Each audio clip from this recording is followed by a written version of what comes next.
lumière au cinéma.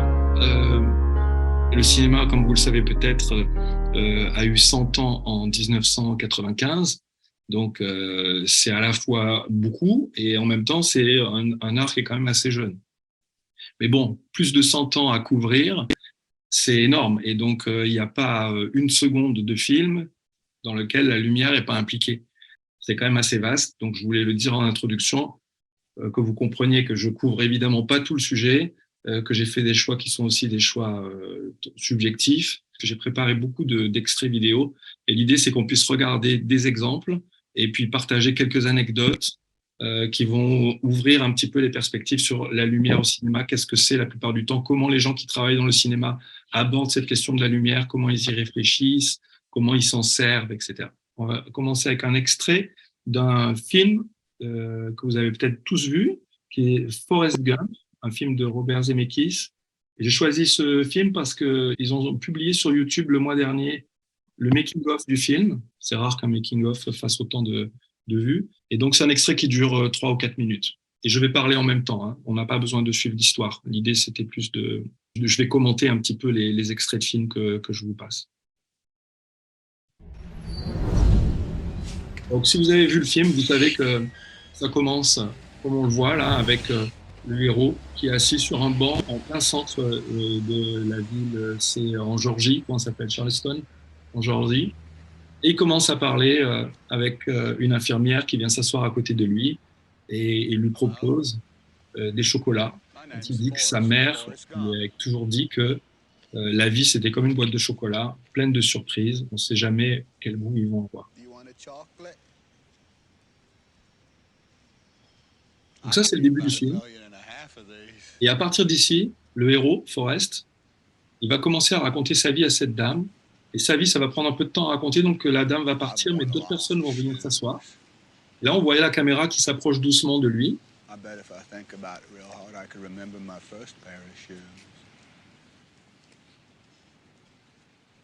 Mama said they'd take me anywhere.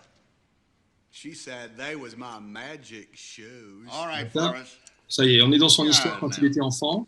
On voit sa vie, on voit la maison dans laquelle il a grandi.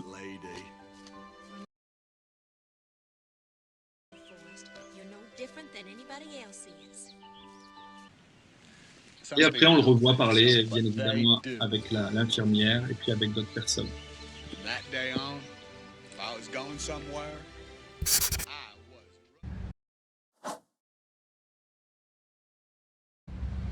Et là, maintenant, ça, c'est le making-of. Donc là, on voit qu'on est vraiment à Savannah, en Géorgie, dans la place principale. Donc, ils y sont pour de vrai.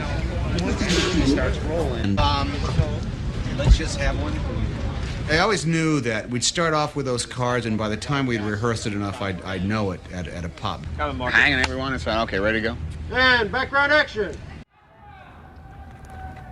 And action, Tom. When I was born, my mama named me Forrest Gump. Hold on. And action. When I was born, my mama named me Forrest because of a hero. Okay, because of some general. Voilà, donc je fais pause ici. Juste ce que je voulais vous montrer, c'est que là, on a un exemple. On n'est pas dans un studio, on est à l'extérieur, mais ils ont fait une seule grande lumière qu'on a là à l'écran, qu'on voit. Ils ont mis 3 immenses panneaux blancs, et ça, c'est pour pouvoir maîtriser la lumière, parce que ils ont dû filmer ils ont filmé pendant 2 jours pour faire cette séquence. Et vous avez vu que derrière lui, on voyait qu'il y avait un jardin éclairé au soleil. Donc, ce qu'ils ont fait, c'est que ils ont créé une fausse lumière, une lumière artificielle avec des projecteurs qui sont de l'autre côté des draps blancs là, qui permet d'avoir la même lumière constamment sur les acteurs. Donc ça, c'est la base de la lumière au cinéma, c'est qu'on la crée. On n'utilise pas vraiment la lumière existante parce que la lumière existante, le soleil, il bouge très rapidement et donc on n'a pas le temps de filmer les choses comme on les veut puisqu'il nous faut souvent une journée pour faire une séquence. Donc ça, c'est la base. Le premier extrait, c'était pour montrer comment ça fonctionne. Donc d'abord, on crée généralement sa source de lumière qui reproduit la lumière naturelle. Les spectateurs, ils n'y voient que du feu, ils ne se rendent pas compte que ça a été fait avec tout ce matériel derrière. Alors dans le deuxième extrait, on va voir des vieux films en noir et blanc qui datent de l'époque du studio américain, dans lequel les personnages ont des bougies à la main. Ça, c'est un truc assez standard au cinéma, ça arrive souvent qu'il y ait des séquences avec des bougies, surtout dans les films d'époque. Mais dans le film de François Truffaut qui s'appelle La nuit américaine, Day for Night en anglais, il a voulu montrer les coulisses du cinéma et il a montré un moment dans le film comment ils font dans ces cas-là pour éclairer. Donc on voit, c'est François Truffaut à gauche en chemise bleue. Il joue son propre rôle dans le film et il montre comment on tourne un film avec Jean-Pierre Léaud, un acteur fétiche. Et regardez la bougie. En fait, on vient de voir, je vous ai vu, c'était un peu rapide, mais on voyait qu'à l'intérieur de la bougie, il y avait une lumière qui était cachée. Et ça a toujours été comme ça au cinéma, sauf dans ce film que je vous montre maintenant, qui s'appelle Barry Lyndon, qui est très connu dans l'histoire du cinéma, parce que justement, le réalisateur a attendu, il a attendu 20 ans, qu'il y ait un nouvel objectif fabriqué par la NASA, un objectif qui était normalement destiné à être envoyé sur un satellite dans l'espace, qui était capable de filmer dans la semi-obscurité, dans la pénombre. Et il a attendu que cet objectif existe pour filmer le film qu'on voit à la lumière de la bougie. Ça veut dire que là, il n'y avait pas de fausse lumière rajoutée, il n'y avait pas de grands écrans blancs comme dans Forrest Gump, de petites lumières cachées à l'intérieur des bougies. Il a éclairé directement avec la bougie.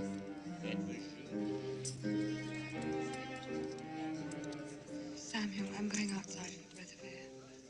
Yes, lady, of course. Donc, vous voyez, ça permet d'avoir une lumière beaucoup plus naturelle, disons.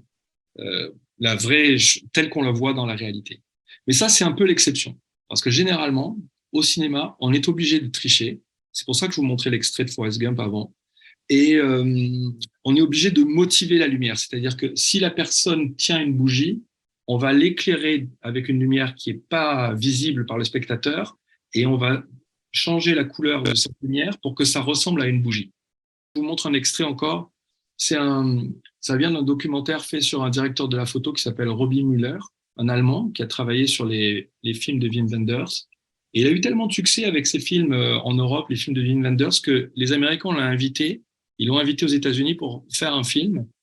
Et le premier jour de tournage, il devait faire la scène qu'on est en train de voir maintenant, de deux hommes qui sont en train de courir vers le soleil pour prendre un bus. Et donc, quand il est arrivé, sur le premier jour du tournage, eh bien, il y avait des camions entiers de matériel de lumière qui étaient disponibles et ils avaient déjà commencé à installer des lumières tout le long du chemin parce qu'ils pensaient qu'il allait falloir éclairer, à l'américaine, à la hollywoodienne, il allait falloir éclairer les gars qui étaient en train de courir dans le champ avec beaucoup de lumière très forte pour compenser la lumière du soleil. Mais Robbie Mueller, le directeur de la photo allemand, lui, il a dit « Non, je ne vais pas faire comme ça. Moi, je sais ce que c'est. On travaille avec des petits moyens en Europe. Et moi, je suis capable, avec juste la caméra et le bon réglage, de filmer ce qu'on vient de voir. » Et le film a été vraiment... a surpris tout le monde aux États-Unis parce qu'ils n'en revenaient pas qu'il avait réussi à faire ça sans matériel additionnel. Et d'ailleurs, tous les techniciens qui travaillaient sur le film, ils ont fait une grève, je crois. Ils voulaient qu'il se fasse virer parce qu'ils ont dit « il ne sait pas travailler ». Parce qu'ils n'avaient pas encore vu le résultat. Et ça, c'est quelque chose qui est arrivé aussi à Sofia Coppola, la fille de Francis Coppola, dont on verra un extrait tout à l'heure. Elle a fait un film qui s'appelle Lost in Translation, au Japon, à Tokyo, que vous avez peut-être vu. Et c'est l'histoire d'une jeune fille qui traîne dans les rues de Tokyo et tout. Et donc, quand elle a filmé le film, elle a tenu absolument à ce que ça soit filmé un petit peu dans les reflets des vitres. Vous allez voir, on va le voir dans quelques secondes. Là... Bon, je raconte pas l'histoire parce que là, aujourd'hui, on parle de la lumière, donc je prends pas forcément le temps de présenter les films. Vous voyez, regardez, là, on la voit se déplacer dans le reflet de la lumière, de la glace, pardon.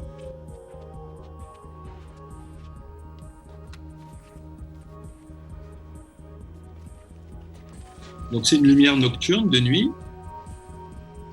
C'est son ami qui est dans l'hôtel qui l'invite à venir voir un film dans sa chambre. Donc, elle va y aller.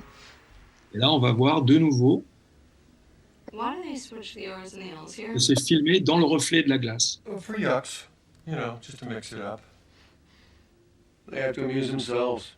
'Cause we're not making them laugh.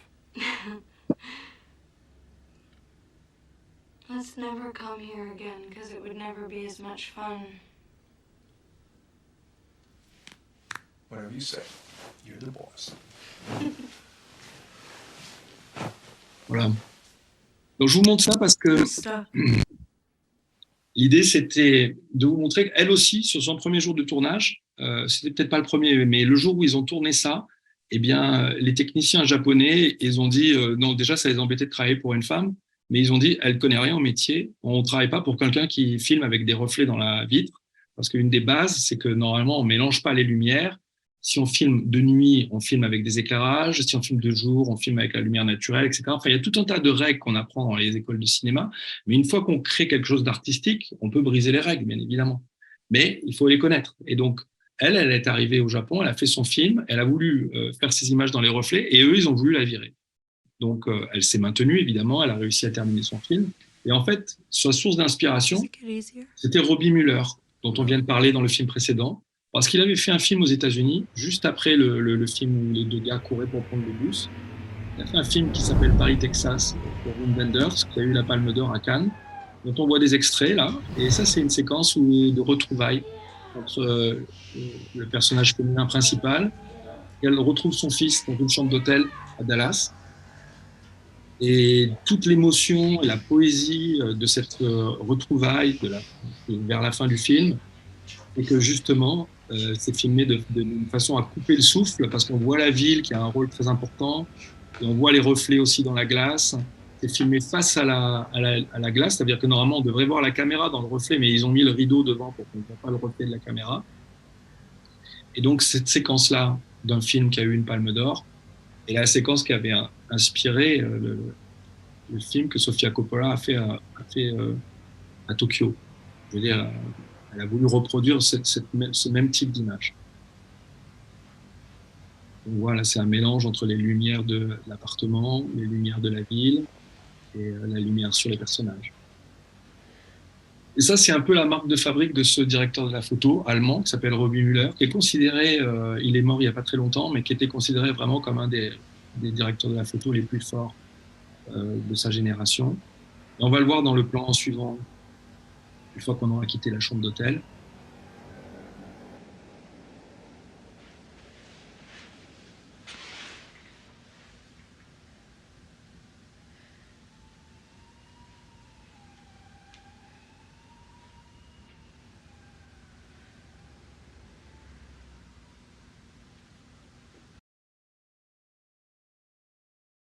On voit que là, il y a des lumières qui sont mélangées aussi, ce qui normalement on ne fait pas au cinéma. Et ça crée un nouveau style. Vous voyez là, c'est un mélange de lumières vertes qui viennent de la ville, avec le ciel bleu et le soleil qui se lève. Les couleurs qui sont opposées sur le spectre lumineux. Le cinéma dans lequel on est aujourd'hui est encore influencé par ce travail-là. Donc voilà un petit peu comment la lumière peut être utilisée quelquefois. La lumière naturelle dans l'extrait qu'on a vu avant où il court vers le soleil, les lumières de la ville qui ne sont pas des lumières naturelles, et tout ça toujours pour créer du sens, pour créer de la vie dans l'image. Parce que comme je vous dis, si on avait filmé la rencontre sur un mur blanc, eh bien l'émotion n'aurait probablement pas été la même.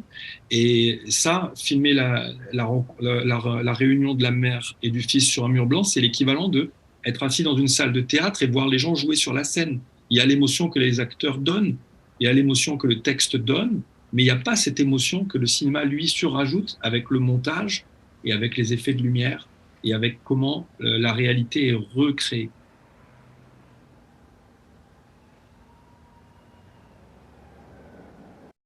Donc l'extrait suivant, c'est Raging Bull, donc le film de Martin Scorsese sur un boxeur qui s'appelle Jay LaMotta. C'est fait en noir et blanc, et je voulais vous montrer que la lumière a toute son importance, mais aussi en noir et blanc. Donc là, c'est des effets de lumière qui correspondent un peu plus à ce qu'on pourrait retrouver au théâtre, c'est-à-dire la lumière qui change sur la scène, mais c'est mélangé avec la magie du montage, qui fait que c'est le point tournant dans le film. Le boxeur Jay LaMotta qu'on voit là, joué par Robert De Niro, il a commis de telles erreurs dans sa vie de couple et dans sa vie familiale que lui qui gagne d'habitude tout le temps les combats de boxe, cette fois-ci, il est dans une mentalité un peu qu'il va perdre. Et d'ailleurs, il est dans une mentalité qu'il va être puni par la vie à cause du mal qu'il a fait à ses proches. Et là, c'est l'autre boxeur qui va venir et il se laisse frapper, en fait. Parce que c'est ça l'histoire du film. Et là, on voit qu'il y a des effets de caméra et des effets de lumière qui montrent un peu le point pivotant du film.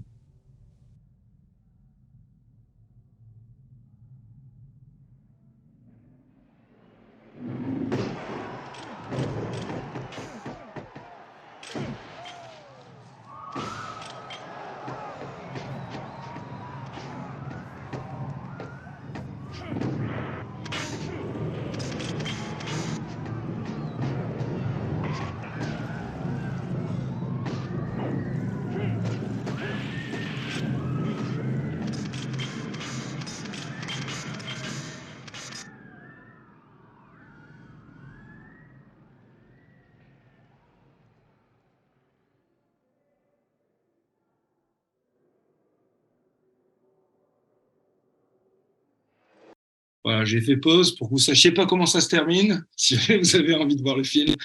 Et donc, l'idée, c'est de vous montrer que là, c'est un travail qui est impossible à faire sans le recours à la lumière et sans le recours au montage.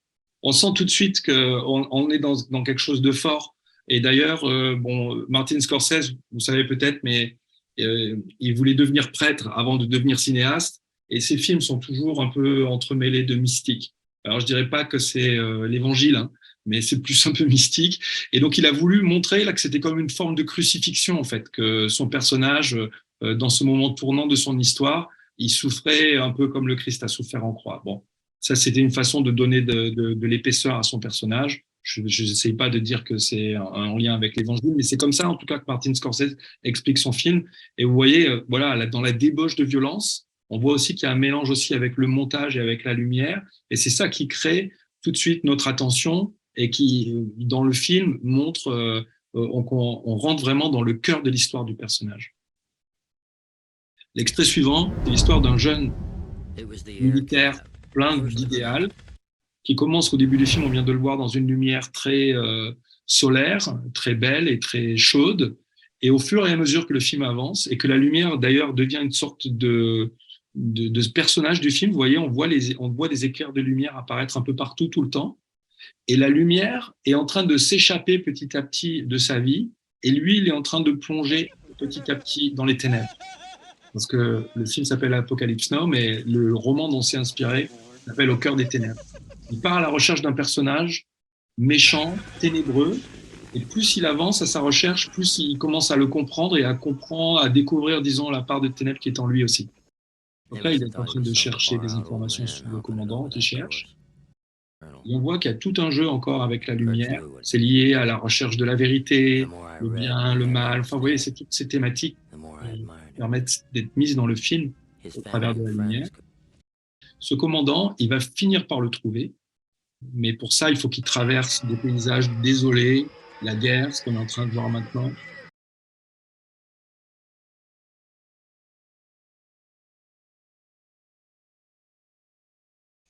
Finalement, il rencontre le personnage qu'il cherche. Et ce personnage, le film a mis presque 2 heures pour nous le montrer. Et au moment où il nous le montre, en plus, c'est un personnage qui est joué par le plus grand acteur de l'époque. Et au moment de nous le montrer, vous allez voir qu'on ne va pas le voir. C'est lui qui cherche depuis le début. Et le personnage est complètement... Ça, c'est le héros qui est à la recherche de l'autre. Il l'a enfin trouvé.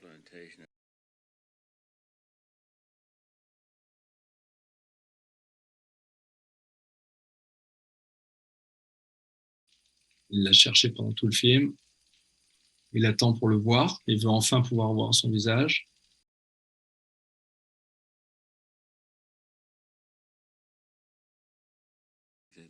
Mais le commandant Kurtz qu'il vient de rencontrer, à qui il avait plein de questions à poser, c'est une sorte d'ombre dans les ténèbres.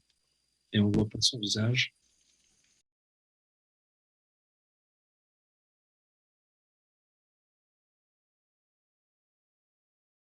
On a à la fois la révélation du personnage qui apparaît pour la première fois, la quête du héros qui trouve enfin son but, et ce personnage qui apparaît, qui sort petit à petit de la pénombre, eh bien c'est Marlon Brando. C'est l'acteur le plus connu de l'époque, le plus difficile à avoir. Et vous voyez le luxe de même pas montrer son visage. C'est quand même assez incroyable. Et la raison pour laquelle ils ont fait ça, c'est parce qu'ils ont voulu vraiment tisser cette métaphore de la lumière et des ténèbres pendant tout le film. Il me reste 2 extraits à vous montrer, qui peuvent être les 2 derniers exemples que j'ai choisis ce soir pour parler de la lumière. Ça, c'est un film français fait par Henri-Georges Clouzot, avec Romy Schneider dedans. Et c'est l'histoire, c'est un film qui s'appelle L'Enfer. C'est l'histoire. Il y a un remake qui a été fait dans les années 90 par un autre réalisateur. Et dans ce film-là, qui est un film des années 60, c'est l'histoire d'un homme qui est jaloux de sa femme. Sa femme est très belle et il fantasme, enfin, il imagine en permanence que sa femme le trompe. Et donc, il a des espèces de visions en plein milieu de la journée. Il a des visions de sa femme qui est dans des poses sensuelles ou qui est en train de draguer d'autres hommes ou ce genre de choses. qui correspondent pas à la réalité. Mais on nous montre dans le film qu'est-ce qui se passe dans sa tête. Et donc, pour faire ça, ils ont décidé de recourir pratiquement qu'à la lumière et de faire des plans qui, pour l'époque, étaient vraiment surprenants parce qu'ils sont restés très modernes. Et là, on voit des plans qui n'ont pas été utilisés dans le film. Dans le film, il y en a d'autres, mais c'est des plans de Romy Schneider sur lesquels Henri-Georges Clouzot a décidé d'expérimenter des choses pour montrer un petit peu la folie, la peur, le mensonge, la jalousie, etc. Donc, ça vous donne un peu une idée de justement comment, grâce à la lumière, on peut complètement déréaliser quelque chose qu'on filme et lui donner une toute autre nature. Et voilà ce que ça permet de faire. Le dernier extrait que je voulais montrer, pour vous laisser sur une note un peu plus positive que quand même l'apocalypse et l'enfer, c'est un film qui s'appelle It. C'est un film avec Robert De Niro et Al Pacino. Donc là, on voit Robert De Niro, je vous commente encore par-dessus les images, c'est un braqueur de banque. Et sa compagne vient de le comprendre maintenant. Elle ne le savait pas, elle pensait qu'il était juste ingénieur. Et donc là, il lui dit « on va devoir fuir parce que la police est après moi ». Donc sa femme est un peu choquée. Ils sont en voiture, ils sont en train de partir pour l'aéroport. Et là, il passe un dernier coup de fil et il hésite un peu à vraiment partir avec sa femme une fois pour toutes et éviter les dangers, ou alors à faire une dernière chose qu'il a besoin de faire pour son travail de malfaiteur. Donc il est en train de négocier ça un petit peu au téléphone. What is it? Nothing. I'm free.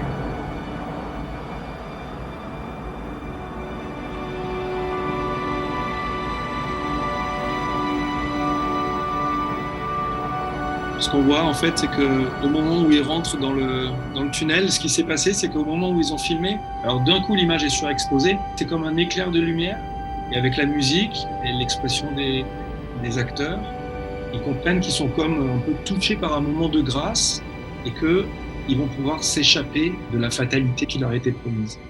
Donc là, la lumière, dans ce passage-là, dans ce film-là, à un moment fort du film, elle permet de comme matérialiser une forme de révélation ou une forme de grâce qui vient toucher les personnages et qui vient changer l'histoire.